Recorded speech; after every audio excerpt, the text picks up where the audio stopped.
안녕하세요. 1월 2일 오늘의 영상 시작합니다.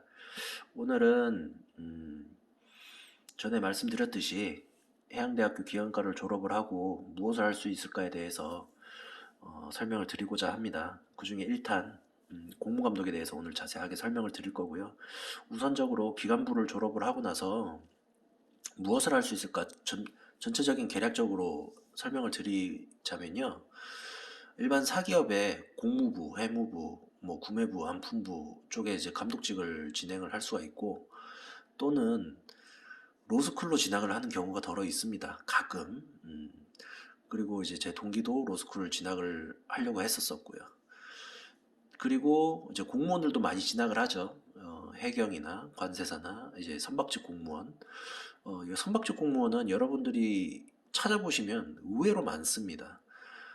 기상청이나 지질과학연구소나 또는 어업지도선 여러분들이 알지 못하는 쪽에 배가 많아요. 공무원 배들이. 그런 쪽으로도 많이 진학을 하게 되고 그리고 부산 영도에 수리업체가 많죠. 그쪽에 이제 소속돼서 수리업체에서 경력을 쌓고 이제 개인 사업체를 차리는 경우도 있습니다. 그리고 또 이제 많이 가는 진로 중에 하나인 이제 성급이 있습니다. 이제 KR, DMB, ABS 등으로 가서 현장직 감독을 하거나 또는 본부에서 이제 근무를 하게 됩니다. 그리고 또 조선소도 많이 진학을 합니다. 진학이 아니라 이제 진출을 하게 됩니다. 조선소 우리 3대 조선소에 이제 시운전, 의장, 설계 쪽으로 많이 다니고요. 제가 아시는 지인분은 이제 두바이 쪽 조선소에 계셨었어요. 두바이에도 저희 학교 출신이 더러 있습니다. 그리고 일본에도 많이 가 계시고요. 그 중에 이제 이 다양한 진로 중에 오늘은 그 공무감독에 대해서 자세하게 설명을 드리고자 이 영상을 켜게 됐어요. 공무감독도 국외에서 공무감독을 하느냐, 국내에서 공무감독을 하느냐라고 나눠질 수가 있겠죠. 일단 이제 국내에 제가 이제 선주사 관리사라고 적어놨는데 국외도 마찬가지입니다. 이제 선주사에서 근무하느냐, 관리사에서 근무를 하느냐에 따라서 이제 공무감독의 힘이 좀 달라지긴 합니다. 이 선주사는 말 그대로 배를 가지고 있는 회사고요. 우리나라로 치면 선주사가 페노션 또는 HMN 또는 글로비스 또는 H라인 또는 이제 SK 또는 어, 대한해운 이렇게 되겠죠. 근데 요즘에 이제 선주사들도 관리사를 분리하는 추세라서 페노션 같은 경우는 이제 뭐 포스 SM에서 관리를 하죠. 그런 식으로 이제 관리사를 이제 따로 뗍니다. 그럼 이렇게 선주사 공무감독하고 관리사 공무감독하고 뭐가 다르냐? 선주사 공무감독은 선주 내에서 영업부서와 대등하게 일을 할 수가 있어요. 물론 이제 부서가 다르기 때문에 영업부서에 대한 이제 영업도 신경을 많이 써야 되지만 관리사로서 그 선주사의 영업부를 대하는 것과 똑같은 회사의 내에서 부서만 다른 것과는 차이가 크지요. 왜냐하면 관리사는 선주사가 하라는 대로 해야 되거든요, 거의. 어, 그렇기 때문에 이제 되도록이면 선주사 공무감독이 관리사 과목보다 훨씬 일하기가 수월합니다. 어, 이제 국외는 주로 이제 일본에서 많이 근무를 하는데 제가 필리핀을 왜 적어놨냐면 제가 필리핀을 갈 뻔했거든요. 필리핀에 있는 일본 선주사의 공무감독을 할 뻔했습니다. 물론 이제 개인적인 사정 때문에 가지는 못했지만 상당히 조건이 좋았어요. 그때 뭐 집도 주고 차도 주고. 근데 이제 이민을 가야 돼서 제가 그때 이제 신혼이라 와이프가 이제 긴 상의 끝에 이제 안 가게 됐죠. 근데 일본에서 근무하시는 분들도 많은데 그 이유가 일본 선주사들이 배를 관리할 수 있는 능력이 많이 떨어져요, 요즘에는. 그렇기 때문에 한국 관리사를 많이 쓰거든요. 동진이나 동지, 뭐 일본 배 관리하는 배들은 한국이 많이 합니다. 우리나라도 최근에 해양대학교를 졸업을 하고 배 타려고 하는 친구들이 많이 줄고 경력이 있는 친구들이 잘 없기 때문에 어, 몇십 년 후에는 우리나라 배들도 뭐 다 필리핀에서 관리를 한다거나 이렇게 될 수도 있을 것 같아요. 제 개인적인 생각은. 어, 어쨌든 일본에서 주로 많이 근무를 하고요. 일본 페이가 그렇게 센 건 아니라고 제가 들었어요. 그리고 일본에는 아직도 이제 도장 문화고 그렇기 때문에 디지털화가 잘 안 돼 있다고 들었습니다. 물론 나름 일본의 장점이 있겠지만 제가 겪어보지는 않아서 잘 모르겠습니다. 그리고 이제 저는 국내 선주사에서 공무감독을 했었는데 저는 몰랐는데 제가 이제 아는 친구가 윌햄슨에서 공무감독을 했었었거든요. 이제 그 윌햄슨은 그 공무감독의 권한이 많이 세다고 하더라고요. 대신 이제 책임도 큽니다. 그만큼 이제 바쁘고 대신 페이가 세고 뭐 그런 장점이 있다고 하고 저는 공무감독을 하면서 좀 다른 회사보다는 좀 편하게 했죠. 왜냐면 그때는 몰랐는데 배가 이제 호주 멀리 가봐야 호주였거든요. 뭐 호주는 시차가 크게 없습니다. 그렇기 때문에 뭐 새벽에 전화를 받거나 이런 일은 없었는데 배가 이제 가로로 가는 배들 있잖아요. 지구 가로로 뭐 유럽을 가거나 미국을 가거나 이런 건 이제 시차가 발생을 하면서 고무감독이 좀 많이 힘들어한다 하더라고요. 이제 뭐 새벽에도 전화가 오고 뭐 그런 경우가 더러 있다고 하더라고요. 옆에 보시면은 고무감독이 하는 일을 이렇게 적어놓은 게 있습니다.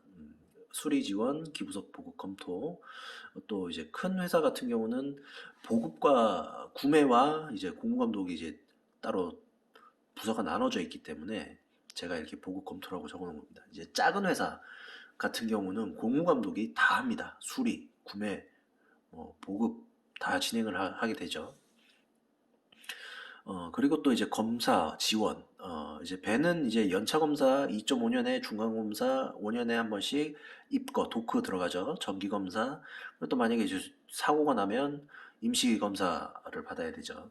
이때 이제 검사를 받으면서 성급 수배하고 검사 준비하고 이제 뭐 그렇게 진행을 하게 됩니다. 또는 요즘 최근에 이슈되고 있는 게 이제 BWTS죠. 또는 이제 스크러버 설치 이런 것들에 대해서 이제 개조 준비를 하게 됩니다. 그 요즘 이제 스크러버는 이제 유가가 많이 떨어지면서 스크러버를 설치 안 하는 배들도 많습니다. 왜냐면 스크러버가 탈황 장치죠. 이제 스크러버 이제 공간이 엄청 크기 때문에 필요하기 때문에 큰 배 아니면은 설치하기가 힘들어요. 사실 이런 거 이제 검토를 공무감독이 하게 됩니다. 그렇기 때문에 되도록이면 이제 회사에서도 일기사 출신을 선호를 하는 거예요. 기관장 출신은 또 나이가 많고 연차가 있기 때문에 어 이제 최소 이제 과장급으로 들어가기가 힘들고요. 요즘에는 이제 일기사 한 1, 2년 하고 난 경력으로는 나이가 그러면 한 33 안쪽이죠. 그렇게 되면 그 경력을 가지고 이제 공무감독을 시작을 많이 하게 됩니다. 가장 쉬운 방법은 내가 승선했던 회사에서 공무감독을 하는 겁니다. TO가 났을 때 이제 들어가는 게 제일 깔끔하고 이제 시스템 적응하기도 어렵지 않고 제일 추천을 할 만한 진로 방향입니다. 음, 혹은 이제 저처럼 승선은 다른 회사에서 A라는 회사에서 하고 공무감독 B라는 회사에서 할 경우가 있는데 그럴 경우 시스템에 대한 숙지가 필요로 하고 또 이제 선종이 만약에 달라지게 되면 그 선종에 대한 적응도 필요로 하기 때문에 상당히 이제 적응하는 데 애를 먹을 수가 있습니다. 특히 요즘에는 이제 탱커선에 대한 공무감독은 탱커 출신만 뽑게 됩니다. 벌크선들도 제가 겪어보니까 나름의 전문성이 필요합니다. 왜냐하면 벌크선대의 공무감독들은 선체 검사를 많이 하거든요. 특히 철광석 싣는 부에로시 배들 있잖아요. 이런 배들은 GM도 크고 화물 자체가 매우 무겁고 크기 때문에 선창이 많이 찌그러집니다. 그렇게 되면 정기 검사 때 이제 철판을 신안하는 경우가 많고요. 어, 탱커선들은 또 화물이 완전히 다른 액체 화물이잖아요. 그리고 또 이너트 가스를 넣는 장치도 있고 또는 이제 가압식으로 냉동시키는 배들은 이제 컴프레서도 많이 이제 냉동기가 많이 설치가 되어 있고 이런 그 컨테이너선 같은 경우는 이제 또 다른 특성이 있고 이런 식으로 이제 배마다 다 특성이 있기 때문에 자기가 탔던 배의 공무감독을 하는 탔던 선종의 공무감독을 하는 게 일을 하기가 가장 편해요. 음, 저는 이제 벌크선을 탔고 자동차선을 탔기 때문에 자동차선이나 벌크선 쪽은 이제 좀 잘 알죠. 그리고 이제 연안선 쪽에 이제 포항 울릉도 다니는 초쾌속선 40노트 나가거든요. 요거 공무감독을 해보니까 어, 이제 연안선은 연안선 나름의 매력이 있더라고요. 이제 페이가 적어서 그렇지. 뭐 그렇습니다. 뭐 개인적인 이야기는 이제 빼도록 하겠습니다. 이 공무감독 일단 뭐 전반적인 아웃라인은 이렇고요. 공무감독이 다양한 일을 하기 때문에 검사 지원을 하게 되면서 법도 많이 알아야 되고요. 그리고 또 이제 선장이나 기관장과 커뮤니케이션을 많이 하다 보면 또 해무랑도 엮일 수가 있습니다. 이러이러한 선원들은 스킬이 좋다, 뭐 태도가 나쁘다 이런 소리를 가장 많이 듣게 되거든요. 그리고 또 이제 구매 쪽도 연관이 되어 있기 때문에 공무감독 출신이 구매, 해무, 안품 다 할 수가 있습니다. 그렇기 때문에 진로 방향이 공무감독을 하다가 구매감독으로 빠지거나 안품감독으로 빠지거나 더러 이제 해무감독으로 빠지거나 이런 경우가 많습니다. 제 동기들도 대부분 5년 정도 공무감독을 하고 안품이나 구매 쪽으로 빠지게 됩니다. 왜냐하면 공무감독의 스트레스가 좀 타 부서에 비해서 더 크기 때문에 그렇지 않나 생각됩니다. 대신 이제 공무감독의 장점이라고 하면 선박 관리 회사에서는 공무감독이 중요하죠. 메인 부서라고 할 수가 있습니다.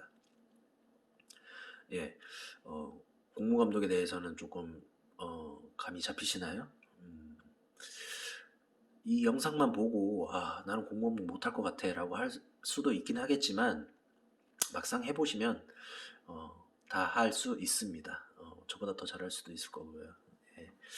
어, 요 진로 중에서 이러이러한 일을 하려고 하는데 어떻게 진로를 설정하면 좋나요? 라고 궁금하신 분들은 댓글로 남겨주시면 제가 그 부분에 대해서 아는 범위 내에서 또 설명을 드리도록 하겠습니다.